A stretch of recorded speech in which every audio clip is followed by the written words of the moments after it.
So thank you everybody for joining today. Good morning. Today will be our last TB 101 session when we have TB contact investigation, which will be presented by Patty Woods. As you all are familiar with, Patty has been moderating this whole series. Just a quick introduction for her. She is the TB nurse consultant for the New Jersey Department of Health. She has over 20 years of experience and she's extremely approachable and very knowledgeable about TB. She also is one of the volunteer consultants for GTBI. Thank you so much, Patty. Over to you. Thank you, Shweta. So welcome everybody. This is our last TB 101 series for this series. I'm sure we'll have them again sometime in the future. But I put in the chat the link to the CDC self-study modules, which these talks have been based on. And today it's based on module 8. So that gives you a little bit more in-depth information on the chat that I'm going to give for you today. So I am going to, hold on, let me share my screen and we'll get started.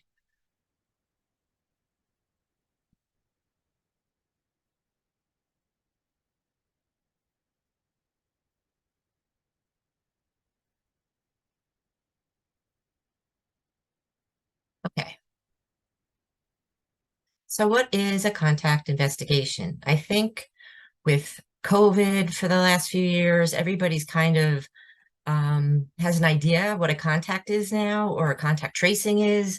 We used to call it investigation. Maybe we'll be changing it over to tracing. But anyway, it's a systematic process to identify people who were exposed to someone that had an infectious TB disease.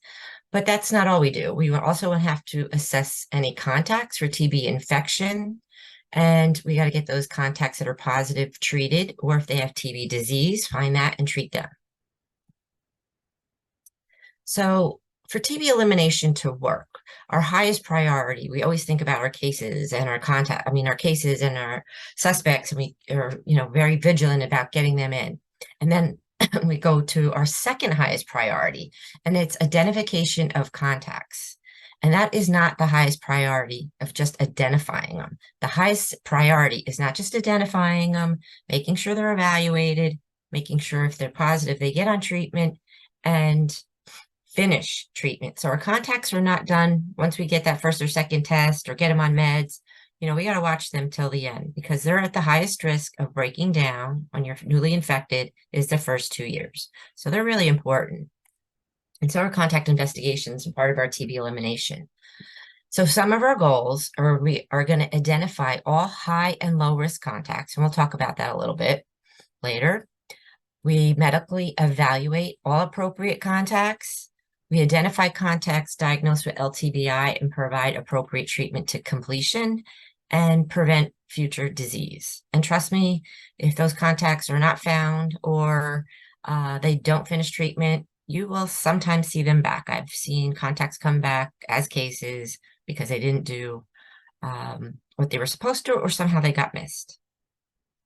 We want to identify contacts diagnosed with TB disease, and sometimes that happens. There's more than one case along the way, so we got to find them and treat them.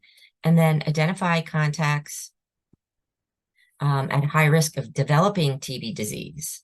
So anybody that has like a bad immune system, HIV, children, we want to look at, really closely at the progression to disease when we're looking at our contacts as well, when we're looking at that high and low.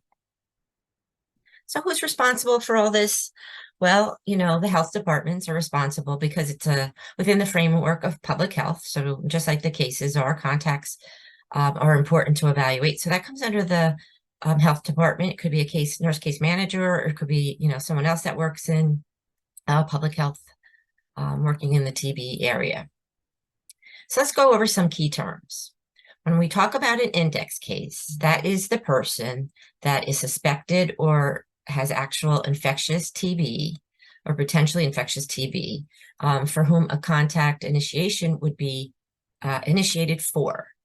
A contact is a person that was breathing in the air potentially of that infected person, and they are identified by the public health department that they have been exposed. This is important when you're looking at contacts. It is the health department or whoever is leading the investigation or tracing to determine who is a true contact. Because if you go out there to a school, let's say, everybody wants to be a contact, and not everybody is. But we're going to get in the importance of that too when we talk about congregate settings. Now, when we talk about a source case, it's a little bit different. A source case, yes, they are the person that's responsible for transmitting MTB to another person, but like an index case, a source case is a little different because this usually happens when a child is involved. If you have a child that's 5 and under and they're a tuberculosis case, whether it be pulmonary or non-pulmonary, they recently got infected. They're only 5, they're, or younger. So what happened here? And you know that, 5 and under, they have a little bit less immune system than an older person. So we're going to say, how did that child get tuberculosis? Because they're not going to get it from playing around with other 5-year-olds, because we know like anyone maybe around 10 and under really don't have the lung capacity to spread the disease. So we got to go and we take a deeper look, and we do a source case investigation, and we look for the person that gave that child TB. So a contact versus a source case investigation is, in a contact investigation, we have our index case, we look for transmission, and then we look for anybody that has LTBI or disease. When we're looking at a source case, there's transmission here that already happened, let's say in a child.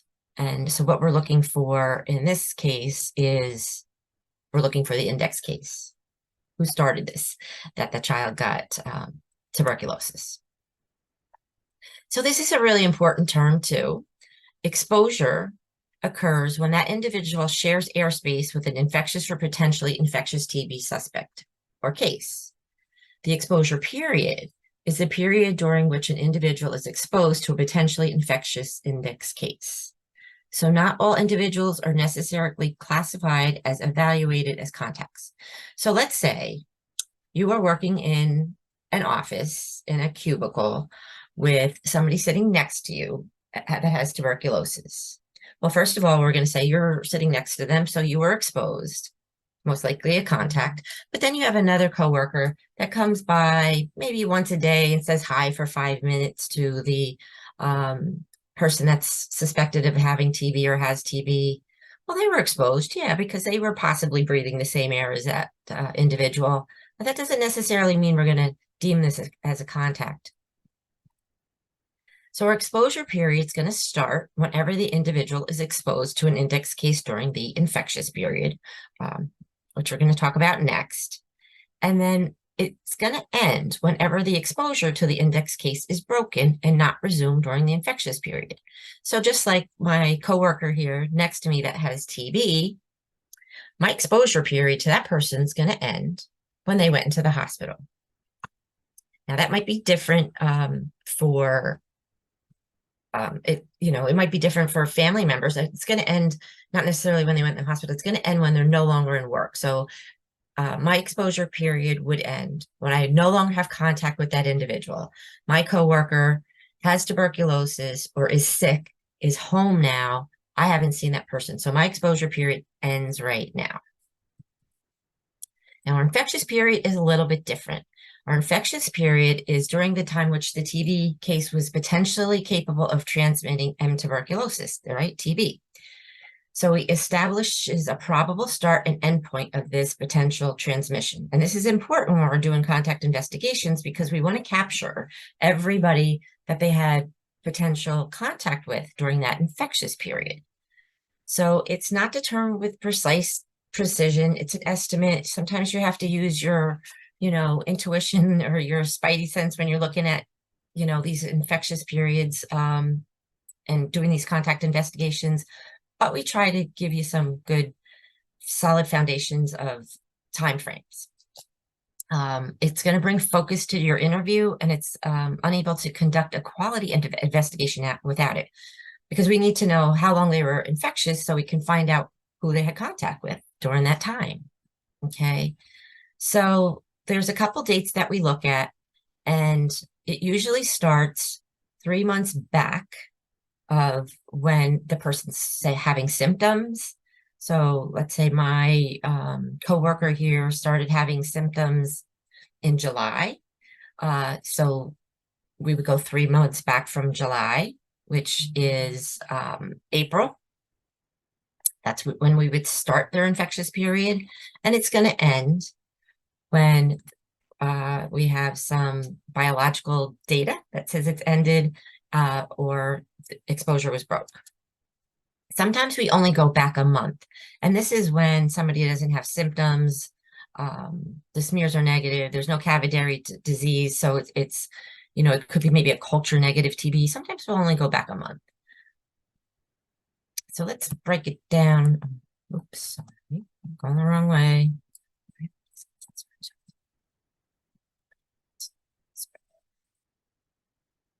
It's going the wrong way. I don't know my up from down. I don't know left from right either, so that's okay. Here we go.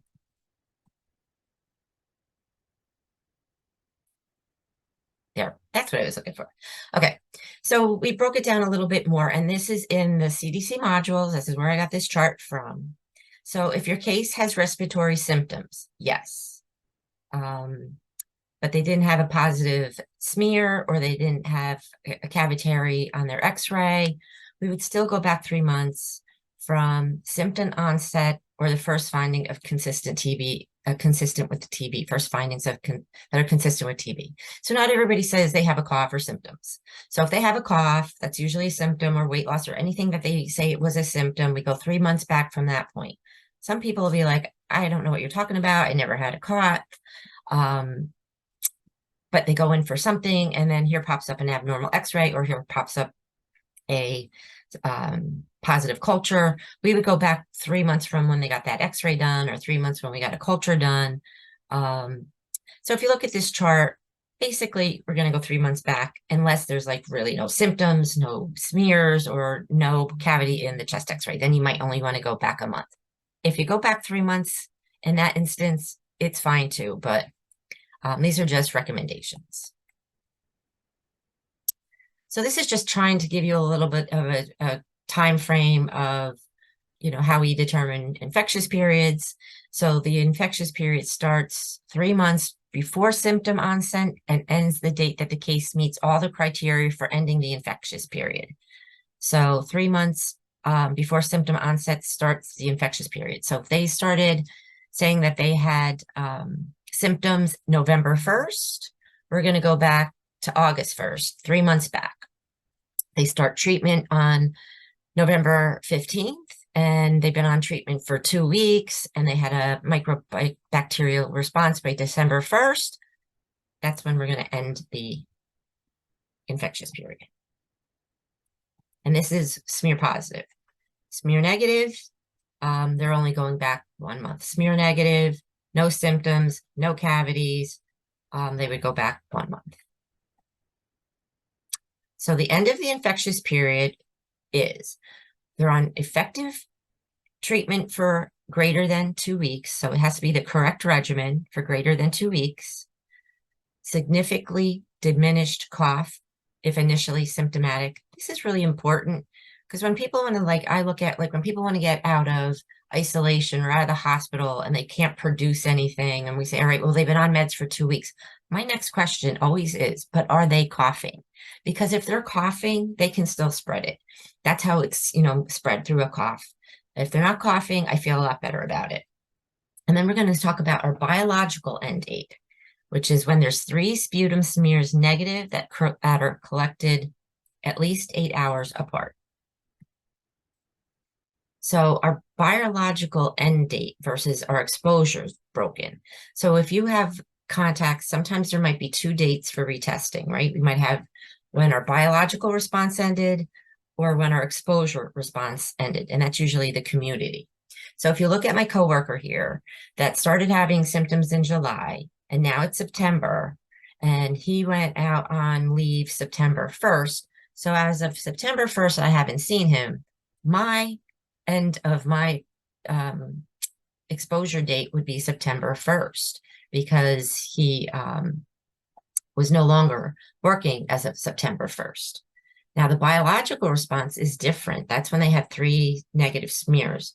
Now, if this person went home on September 1st and was home and still coughing and not diagnosed, and he didn't go to the hospital until October 1st, or get 3 negative smears till October 1st, that would be the biological end date, is when his bacteriology was negative after 3 negative smears. So we have a biological end date and we have an exposure end date, which could make when you test that in the contacts a little different.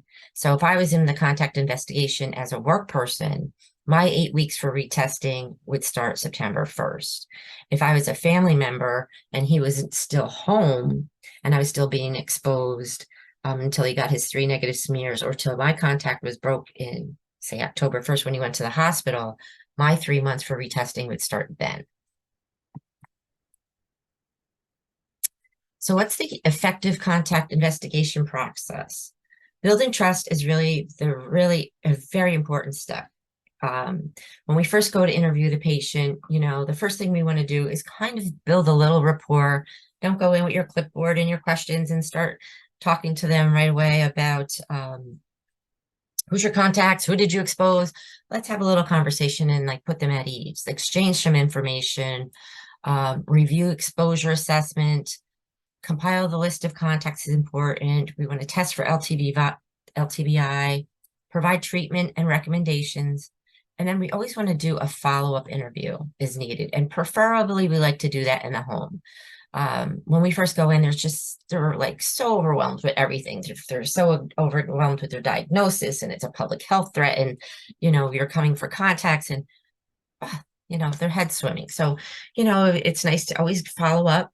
Maybe once, maybe twice, maybe a few times, but we like to try to do one in their environment too, because sometimes you get some information about additional contacts that might be living there that you didn't get in the hospital room.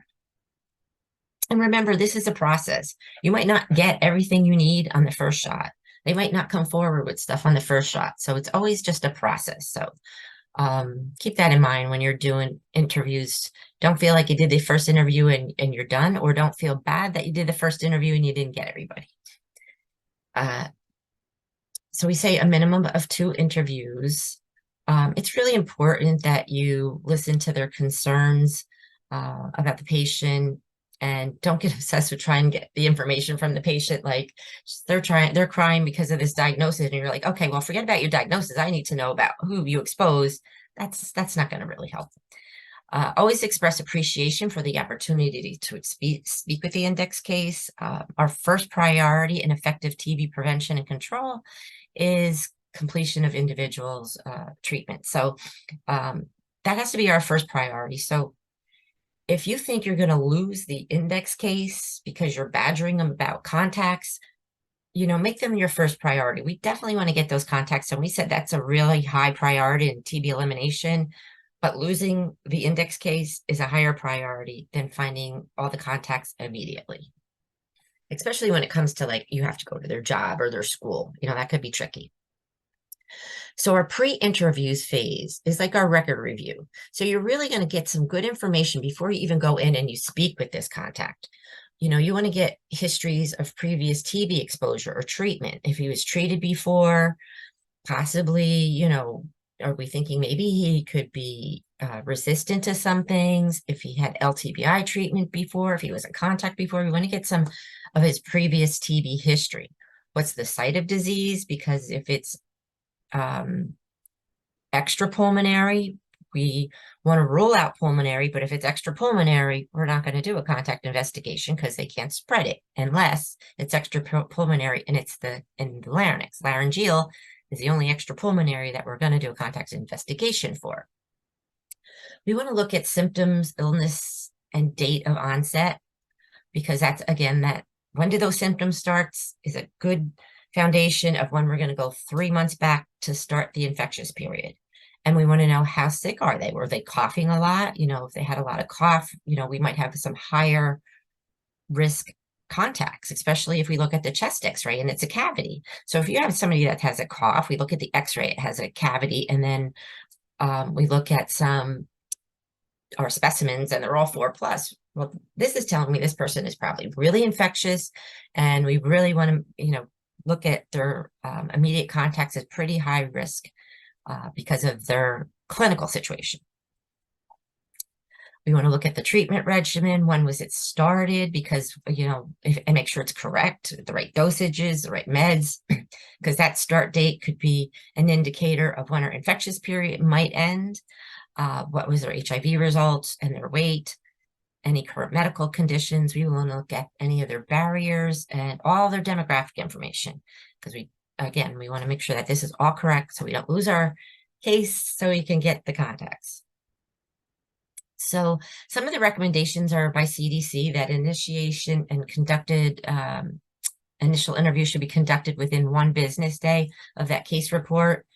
In New Jersey, we say you have 3 days to get out there and interview a patient. But, we all understand that you have workloads and resources. So these are just some timelines suggested by the CDC, but it is really important that we don't wait too long to get this started. And then the re-interview, they suggest that you kind of do it in 7 to 14 days. And if they're still in the hospital, you might not be able to do it in the home until they get home. So our initial interview, very important. Please provide education. Don't assume that they got any education, because they may not have, or they may not have heard it all because they're anxious. Make sure you confirm, clarify, and resolve any discrepancies in their demographic information. You want to assess for symptoms. You want to determine if the index case is going to be managed publicly or privately, although you're still initially responsible for them, and provide information on what to expect next. How's this going to be managed publicly? If they have to go to a school, or, we have to talk to contacts. We want to assure them that we're going to do the best we can to help them get through this disease and keep it as confidential as possible. So our priority for testing and evaluation of contacts is we usually start with our residents, right? Those are the people that we may share the most time with, and those are the first people we usually ask for. We want to know contacts that are at high risk. High risk could be children under 5, someone that has a compromised immune system, someone that has HIV infection, cancer, chemotherapy. These are like higher risk contacts. And then we look at our lower risk contacts. Maybe they didn't have as much exposure, or then we're going to assess for the probability of transmission. So we're going to say, when we're doing an investigation, we look at a few things. We're going to look at the person, like we just went through the medical chart, and we're going to look at our index case and say, how infectious do you think that person was based on biologics, radiographics information, and symptoms. Like I said, high FB, cavity, cough, could be extremely infectious. No cough, no symptoms, negative smears, low risk. Then we're going to look at the place, the time, and then we're going to look at the contacts themselves. So we just kind of went over this. That potential for transmission, again, it's based on that bacilla. It's based on that X-ray. Cavity is different than an infiltrate. Symptoms or no symptoms. So that's what we're looking for. We're looking for the actual index case for potential for transmission. And this little chart, again, it's in Module 8 of self-study modules from the CDC.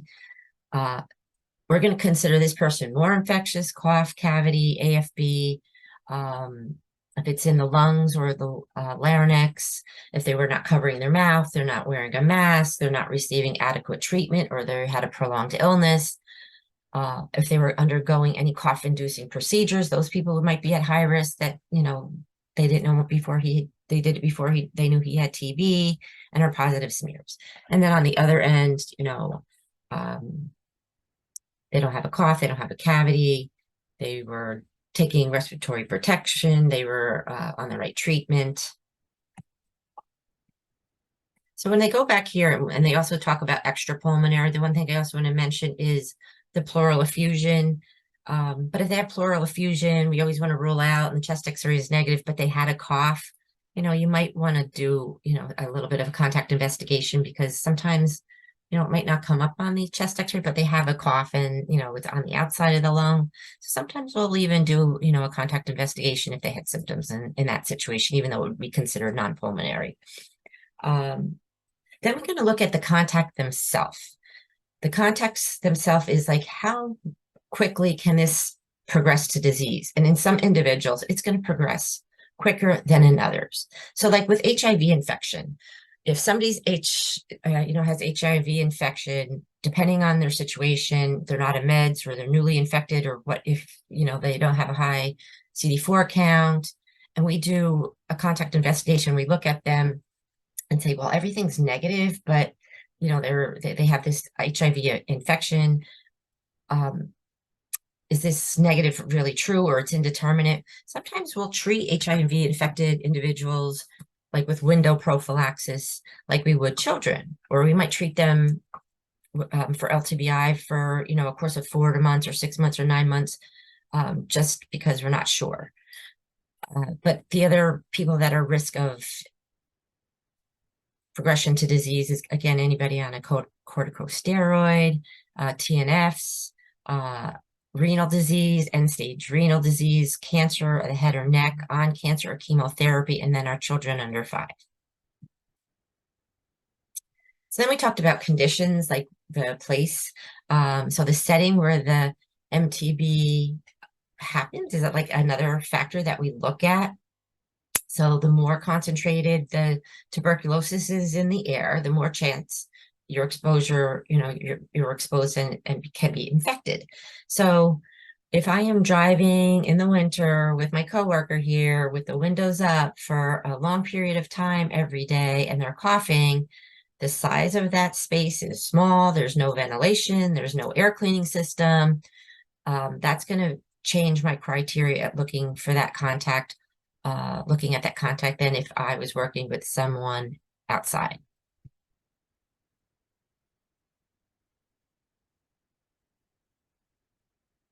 So let's talk a little bit about a congregate setting. So a congregate setting is an environment where a number of people meet or gather and share the same space for either a limited or extended period of time.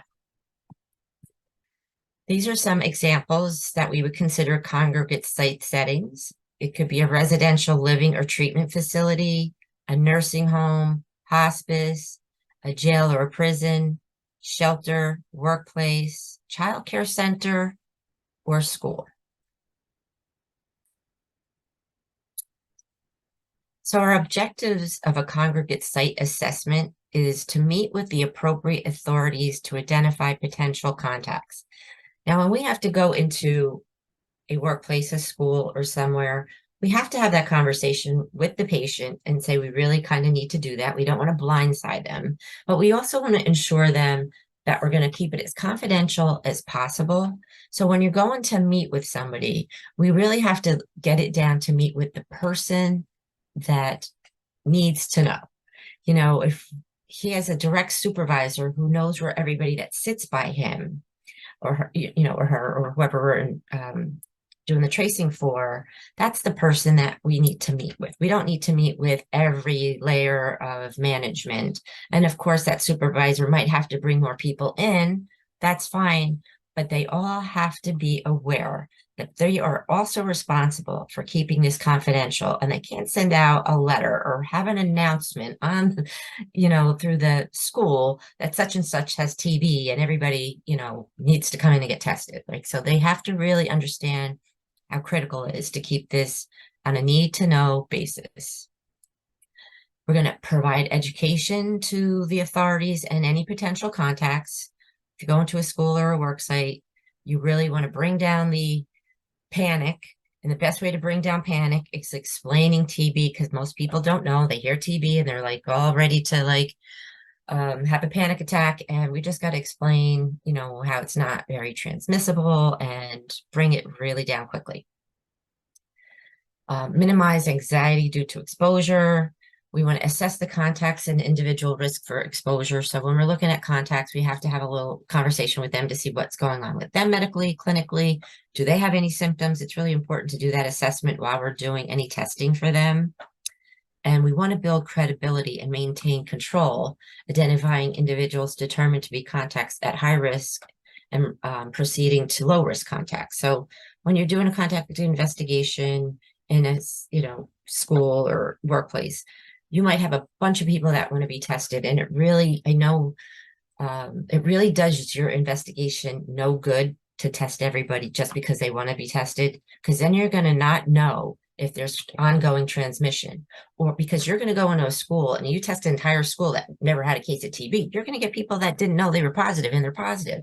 So we really want to try to identify true contacts, test them, and then separate out the others. And I really tried to discourage them from being tested, but if they really want to be tested, we'll do them as worry wells. We'll do them a one-time test, not the 2 tests like we would for the contacts. So some of your challenges that are associated with a large-scale contact investigation is the large number of contacts identified.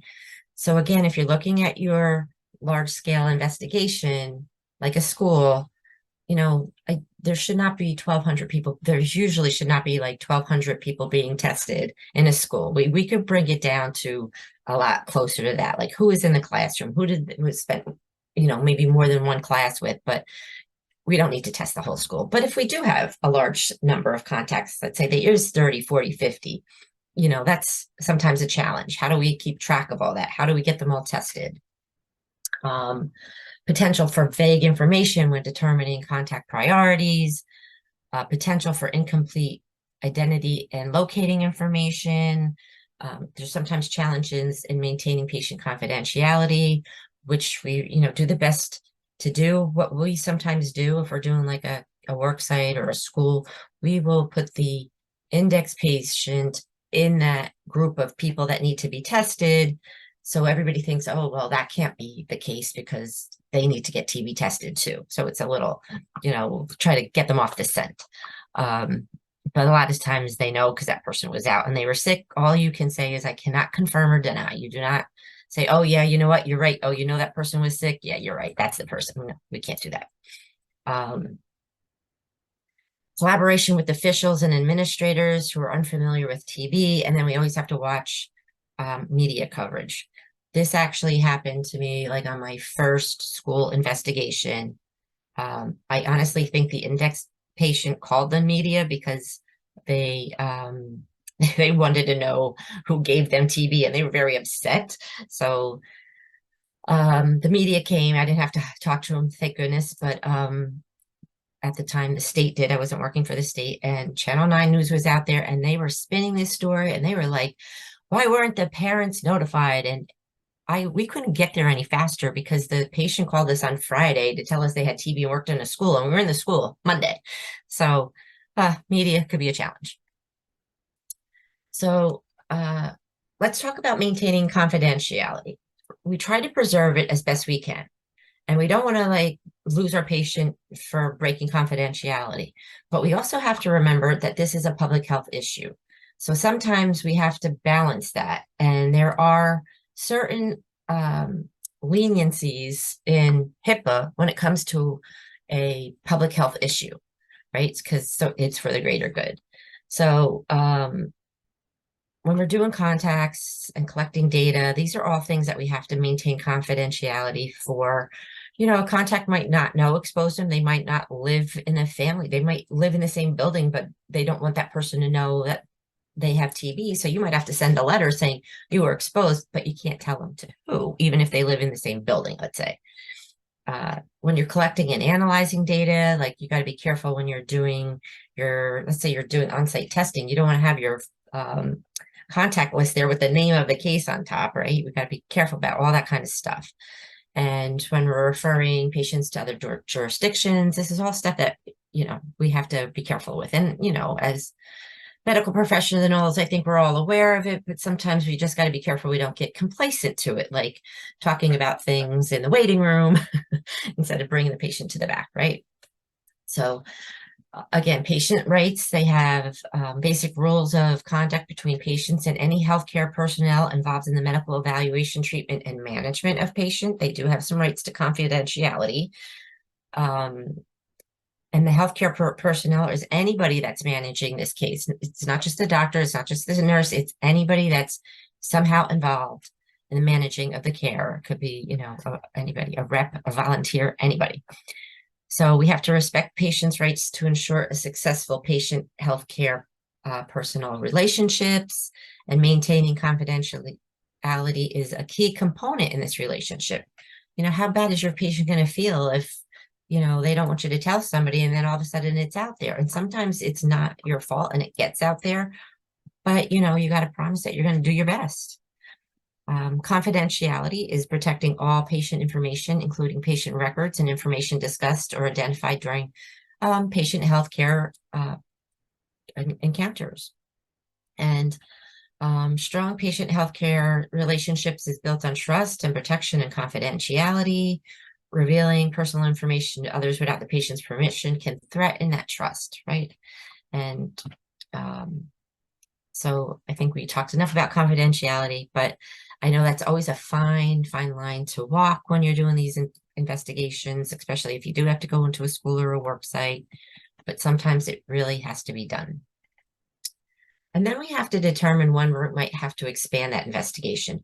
So please do yourself a favor. And when you do go into any, especially a congregate setting, go in with explaining that this is a process and that we start with a certain group of people, we evaluate them, but there may be a time that we want to come back and decide that we want to test more people, because you don't want to come back later on when we get more information, or we see 8 weeks later that, there's a lot of conversion in the family, or there's a lot of conversion in our second testing in a work site. And we're like, wow, we didn't expect this. Now we want to go back. So we don't want to go back 8 weeks later to this school or company and say, well, you know what? We want to test more people. They might freak out if you didn't explain that this is a process, and we will let you know when this investigation is formally closed. So consideration of the following factors is recommended. Achievement of program objectives with high-risk contacts, extend a recent transmission of identified contacts. So we have an unexpected rate of positive TSTs or IGRs that we weren't expecting, or conversions, or there's evidence of a secondary case.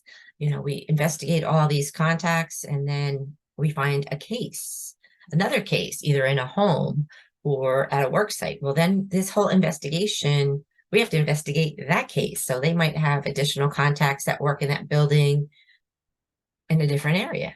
So then we're going to, open up this investigation or a new investigation. Transmission to contacts less than 5, documentation of conversion. So again, we did our initials, a lot of negatives, we go back, now there's a lot of positives, what happened. So we might determine to expand. When we expand, sometimes we can explain it that we're going to use the concentric circle model, which we start with our index patient. We go and we test the immediate family here in the purple, where you see everybody's positive.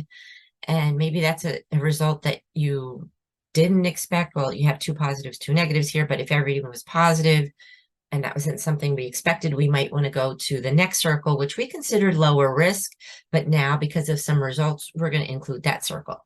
And if that circle has results that you're not expecting, then we might go to the outer circle. But we're always going to start with that core circle and look at them first, which is, we look at that very infectious person and we go and we do the household contacts and there's not a lot of people positive. That's a good thing. So maybe, there wasn't a lot of exposure, so we might not have to go any further. So I don't see a lot of outbreaks, but it does happen.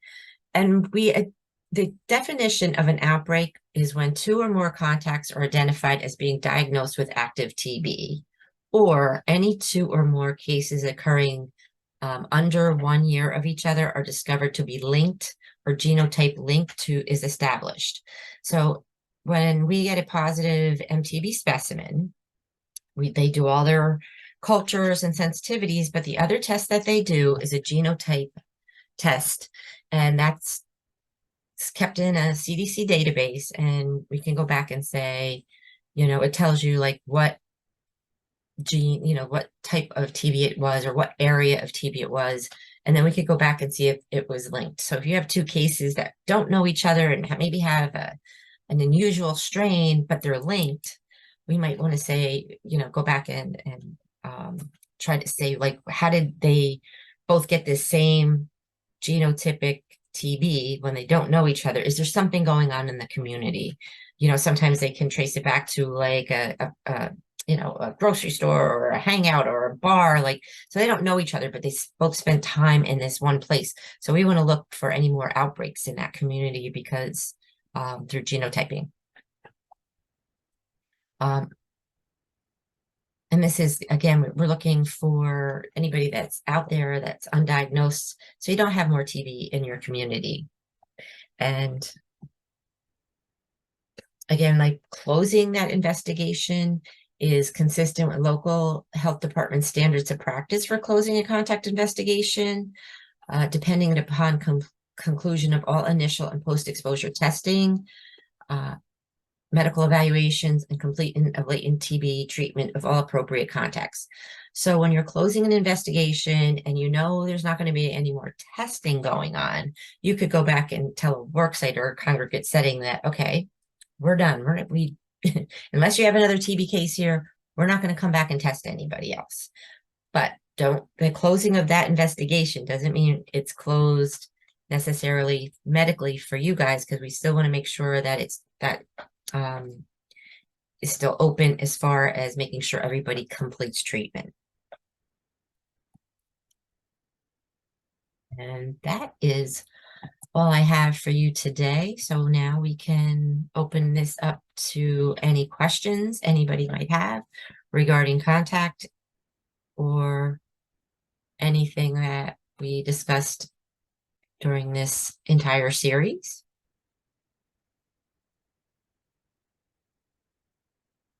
And you could put it in the chat if you have a question. So if you know how to raise your hand, which it should be down here somewhere on your bar that says reactions, raise your hand if you ever are you responsible for doing contact investigations.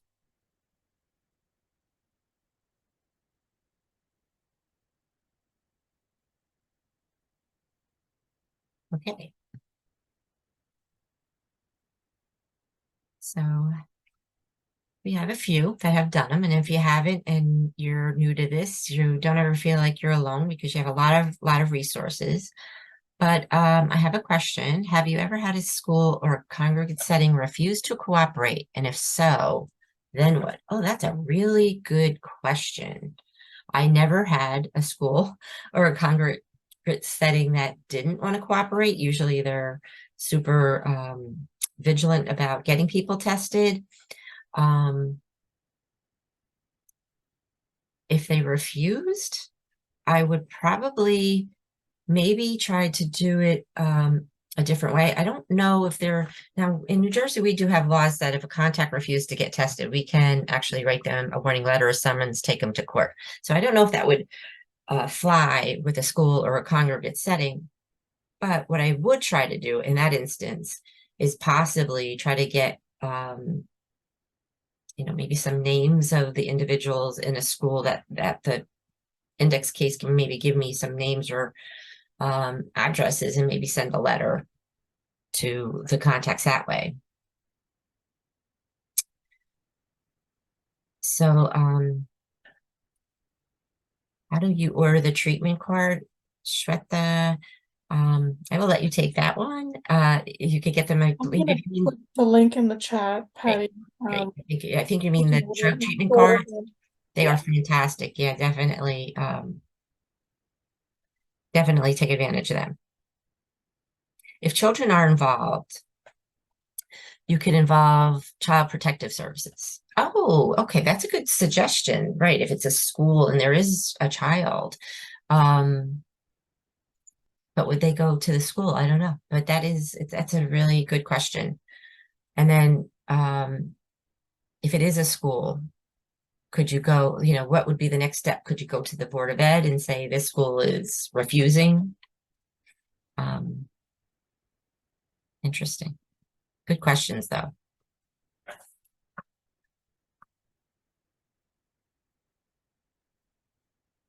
So Shweta put the link in there for the treatment cards, and go to the GTV Global TB Institute website, and just look at their products. They have a lot of great stuff. If you go to NJ Department of Education, well, yeah, I would think that, yeah. I believe that you can. They're really hard to get in touch with, though.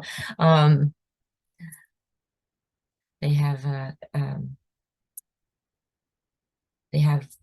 they are the ones for New Jersey. They are the ones that dictate all the testing, and so it is kind of their for school testing and stuff like that. So they would probably definitely be of assistance there, or in any Board of Ed, I guess, for any state, because I know we've got more people that are not just from New Jersey on this call.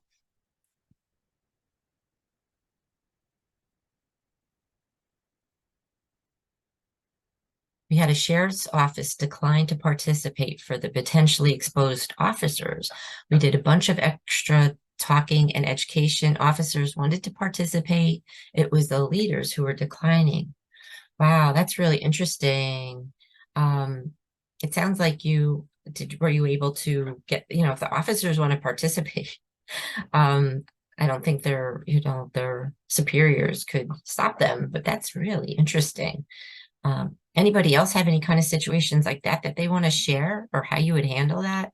While we're all here together, let's brainstorm that one, because I've never had a situation like that come up, and that's why I love doing TB, because as long as you're here, you're always going to find something else to learn, or something else that you've never heard of before. But if Karina, if you could just share, were you able to get them tested? And you can unmute if you'd like to, or just put it in the chat.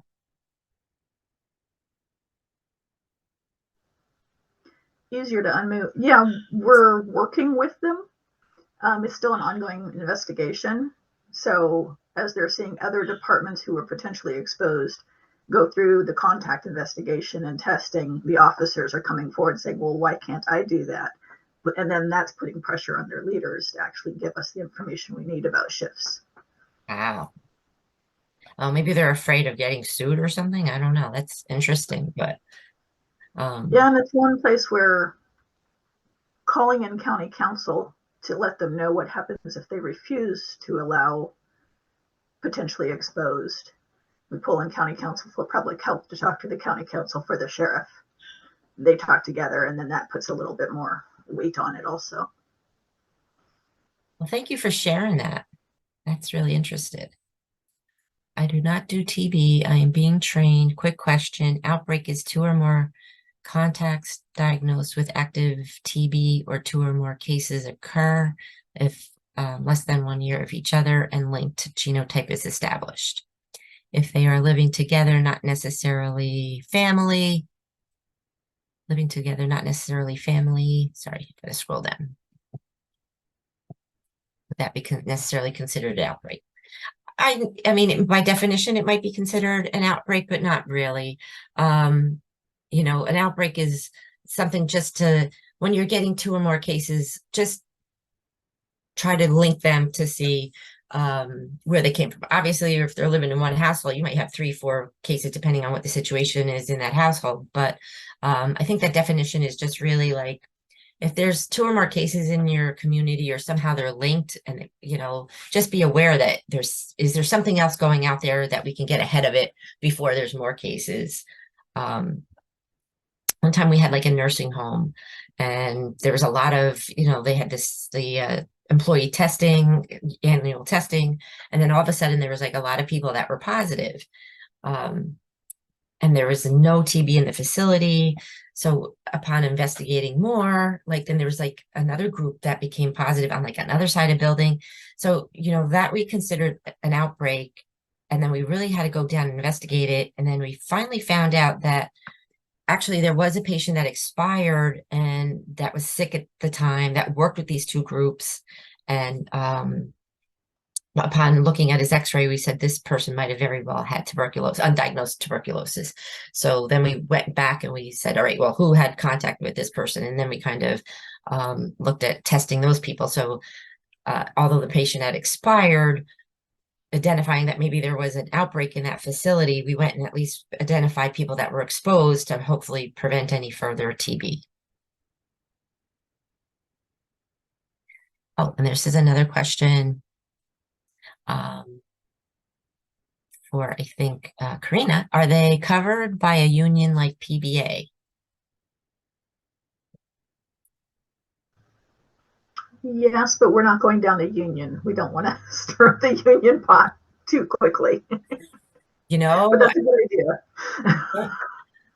I don't blame you. I actually had to do an investigation once, and it was for a division in the Department of Health, and the union came and they were harassing me.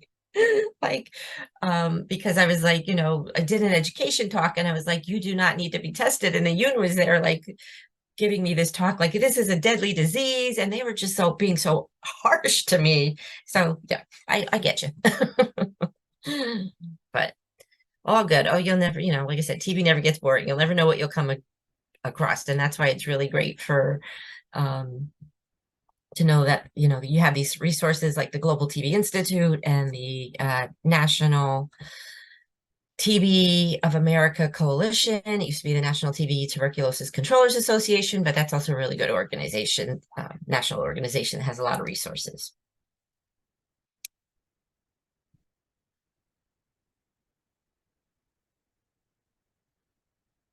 But the workers can go through their union to compel the, yeah, that's true. They can go through the union and let them know what's going on to push it the other way. We have encountered challenges with CI for active TB cases who entered US illegally or the contacts are undocumented immigrants. What tips do you have? So yeah, that's really kind of a common problem because they're very afraid, right, of government in general, right? And I just think we have one of the first things I think when I'm doing an interview, say with a person that I know is undocumented, like the index case, one of the first things we always explain to them right up front is like, look, I'm a nurse. I am here to take care of you for your care. I don't care what your status is. That has nothing to do with me. So I think just getting that message across to say, reinforcing that, this information is purely to keep you safe and not sick. And like with the contacts, if you get sick, you're going to end up in a hospital and then that's going to be a little bit, worse for them. But I think it's just a lot of education and assuring them that you're not, you're not there for their status. Sometimes, not even like if a county car or something, you might not want to bring that and park it in front of their house. That makes them jittery, makes a lot of people jittery, but just little things like that. Sometimes you have to go and maybe dress in plain clothes because they don't want to see like people walking around with badges and scrubs. I don't know, but you'd have to find out what they're comfortable with and just keep letting them know that we're not there for any other reason but for their care. And if anybody else has a tip for Evelyn, please put it in the chat if anything that I've not covered, because I'm sure a lot of you have encountered that difficulty doing these contact investigations when they don't want to give up information.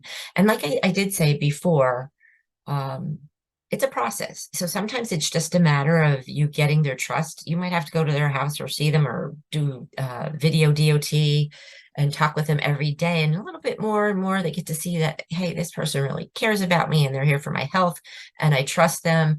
And then you can, edge up and bring it in, the contacts into play maybe a little bit later. You know, if you don't get the contacts in the first 3 weeks, but you get them eventually, better than never getting them at all, right?